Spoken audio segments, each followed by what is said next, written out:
Pemirsa, Kementerian Kesehatan RI mewanti-wanti kasus demam berdarah DBD bakal meningkat sepanjang 2023. Risiko kenaikan kasus ini berkenaan dengan perubahan iklim dan fenomena El Nino. Kemenkes pun menghimbau masyarakat untuk meningkatkan kewaspadaan terhadap bahaya dan implikasi denggi melalui kegiatan PSN 3M+, yakni pemberantasan sarang nyamuk, menguras, menutup, mendaur ulang barang bekas, dan plus pengendalian vektor secara fisik.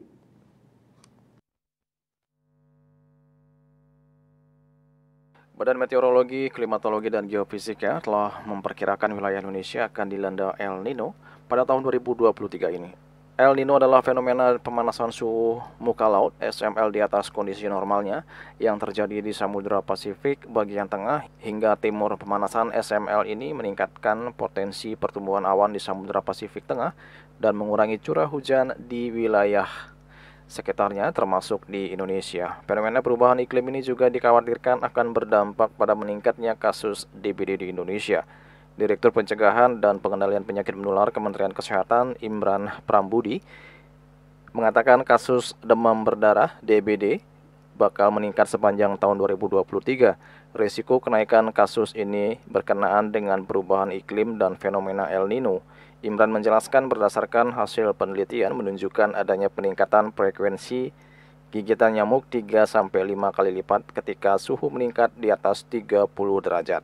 Untuk itu, Imran pun menghimbau masyarakat untuk meningkatkan kewaspadaan terhadap bahaya dan implikasi dengue melalui kegiatan PSN 3M+, yakni pemberantasan sarang nyamuk, menguras, menutup, mendaur ulang barang bekas, dan plus pengendalian vektor secara fisik.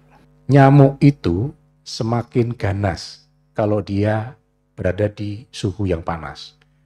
Jadi frekuensi dia menggigit itu akan meningkat 3-5 kali lipat pada saat suhunya itu meningkat di atas 30 derajat. Ya. Nah, sekarang ini harus hati-hati. Jadi ini ada tahun ini saya kira kita perlu waspada karena kita ini sekarang masuk ke El Nino, ya. Kemudian hujan kan juga, hujan itu kadang ada kadang enggak. Sehingga genangan air itu tidak tergantikan. Ini yang kita harus mewaspadai. Nyamuknya tambah ganas, ya. Kemudian breeding place-nya, tempat untuk berkembang nyamuk itu juga ada. Karena hujan itu mungkin seminggu sekali ya Pak Bus ya, atau 4 hari sekali itu hujan. Jadi mempunyai ada waktu di mana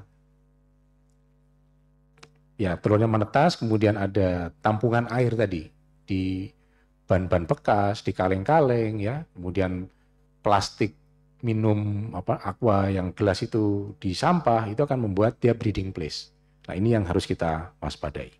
Kami ada beberapa strategi penanggulangan dengue. Pertama adalah penguatan manajemen vektor yang efektif, aman, dan berkesinambungan. Jadi vektor ini adalah nyamuknya. Dengue adalah virusnya.